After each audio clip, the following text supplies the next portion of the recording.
Hello everyone. Today I came up with an interesting idea, building an antenna out of 2 tension springs with hooks at both ends. Sounds unusual, doesn't it?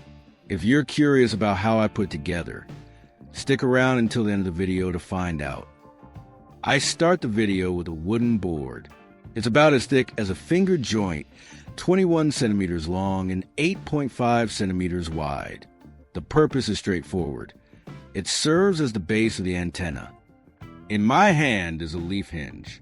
It's the kind you often see used in woodworking projects or on doors because it's compact yet sturdy enough to hold things in place.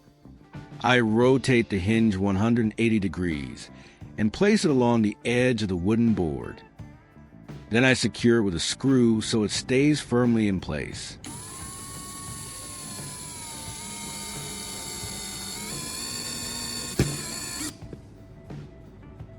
That's all it takes.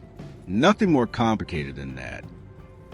I mark a spot about 3 centimeters from this edge, directly across from where the hinge was fixed. As for the purpose behind it, you'll find out in just a moment. In my hand are 2 L-shaped brackets. They're commonly used to reinforce joints or keep corners square and stable. I'm going to fasten them onto the surface of the wooden board with screws.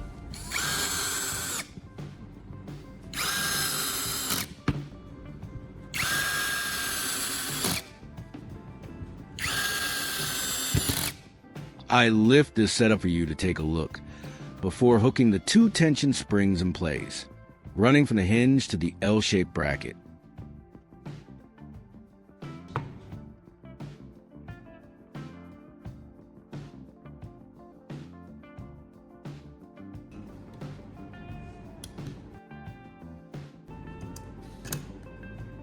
Once the leaf hinge is connected to the L-shaped brackets with the 2 springs, I move on to the wiring step. The first thing I do is loosen the 2 screws at the ends of the L brackets.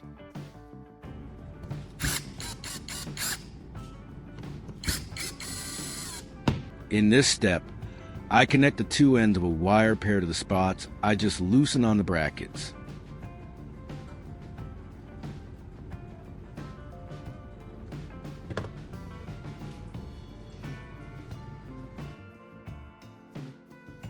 As for the other 2 ends of the wires, I strip off a short section of the insulation. This is a necessary step to get them ready for the next connection.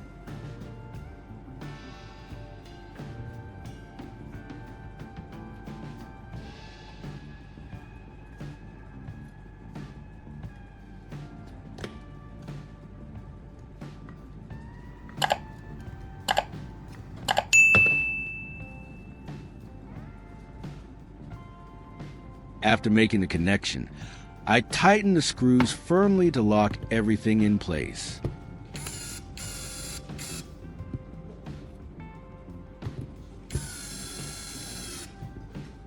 With the remaining 2 wire ends, I connect them to the 2 terminals on this side of the 2-port connector block.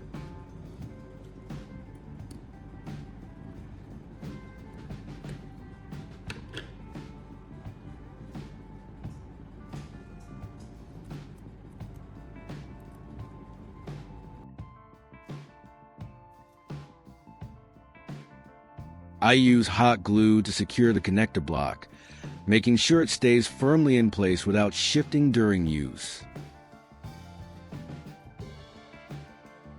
I prepared a length of TV antenna cable. Now, we'll connect one end of it to the 2 remaining terminals on the connector block. And all you need to do is connect the copper core and the shielding mesh inside the antenna cable to the connector block. As for the exact steps, just follow along with the way I do it.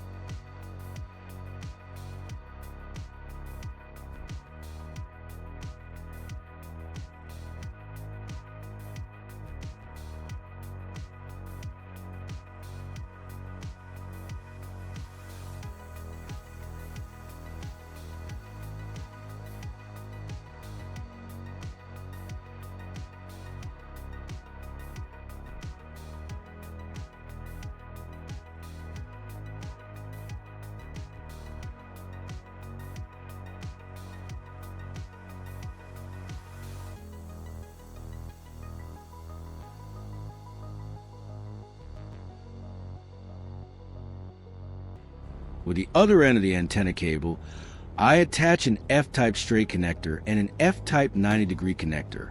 This setup is what allows the cable to hook up directly to the TV.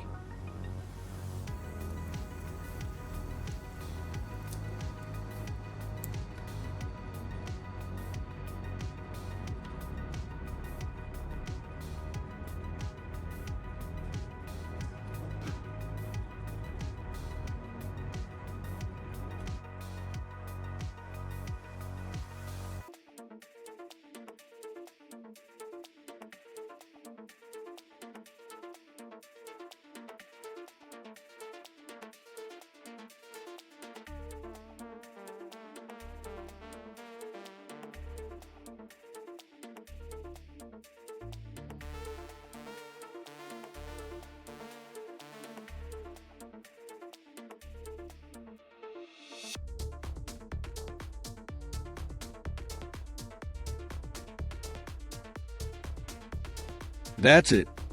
I've finished building the homemade antenna along with its connection cable. Curious to see how well it works? Let's put it to the test together. As you can see on my screen, there's no signal showing.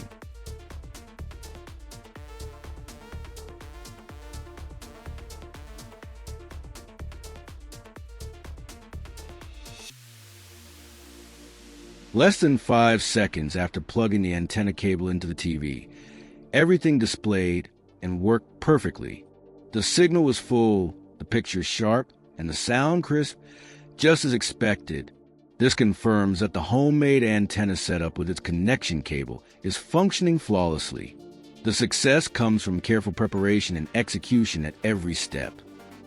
Choosing a wooden board as the base, firmly securing the leaf hinge and 2L brackets, and carefully connecting the wires to ensure the copper core makes proper contact with the shielding mesh inside the antenna cable. Every small action was performed meticulously, resulting in a stable, durable connection that keeps the signal strong during use. Interestingly, simplicity turned out to be the project's strength. No complex materials, no expensive tools, just using basic, easy-to-find items. I managed to create an effective antenna system that is compact, sturdy, and reliable. Seeing the signal appear immediately on the screen made it clear that thorough preparation, from selecting materials, marking positions, wiring, to securing the connector block, is what ultimately ensures success. Even small details, like loosening screws just enough or stripping insulation carefully, can make a huge difference in the final performance. At every step, I consider both stability and safety. The antenna assembly needed not only to work properly, but also to be securely fixed to prevent looseness over time. Using hot glue to secure the connector block was an important detail, keeping everything firmly in place. Connecting the copper core and shielding mesh properly ensured a strong signal without interference. If you find this method useful and want to try it yourself, follow each step carefully. Don't skip the small details. They determine the final outcome. And if you enjoyed this video, don't forget to hit like and subscribe. Doing so not only allows me to continue sharing practical, easy-to-do projects that deliver clear results, but also encourages me to explore new ideas, just like today's homemade antenna. Simple, yet highly effective. Through this experience, I want to emphasize that sometimes simple solutions, if executed correctly, can yield surprising results. There's no need for complexity. Just focus on basic steps done right, and you can create a system that works well and lasts.